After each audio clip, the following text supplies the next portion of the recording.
Dernier conseil de prudence avant le top départ d'une manifestation pour le moins bruyante.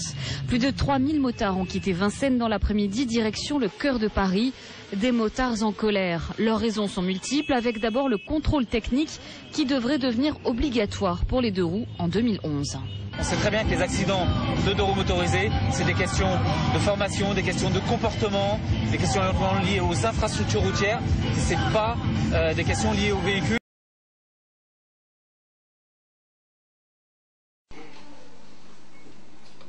Futur retraité, Joël Chantal, 55 ans. Deuxième conseil de quartier à être organisé, celui du centre-ville qui a eu lieu en mairie de Arnes le 26 mai dernier. Philippe Duquesnoy, maire de Arnes, en compagnie de Patrice Viclas, adjoint de référence pour le quartier, avait réuni dans la salle d'honneur les élus du quartier ainsi que toutes les personnes qui souhaitaient y assister à ce premier conseil de la partie sud de la ville. L'ordre du jour avait été préalablement établi et la réunion a débuté par la présentation des membres des équipes d'animation des conseils de quartier et s'en est suivi un débat sur les actes d'incivilité à répétition dans cette partie de la ville, notamment sur la partie arrière de la mairie et les problèmes posés par la circulation des deux roues motorisées. Les débats ont soulevé les difficultés de stationnement, surtout les jours de marché, et les problèmes de malpropreté canine sur la voie publique. Ce premier conseil pour le quartier sud a été le second succès de la démocratie active et participative, mise en place par l'équipe de monsieur le maire Philippe Duquesnoy. Premier point de l'ordre du jour, au deuxième point, nouvelle dénonceuse, on débattra. Pas de florement.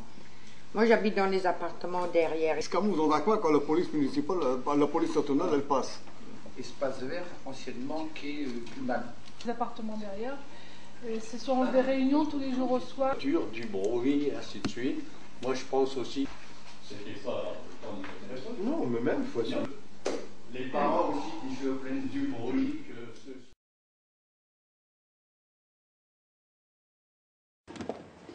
Quelques caisses de victuailles et surtout des thermos de soupe bien chaudes.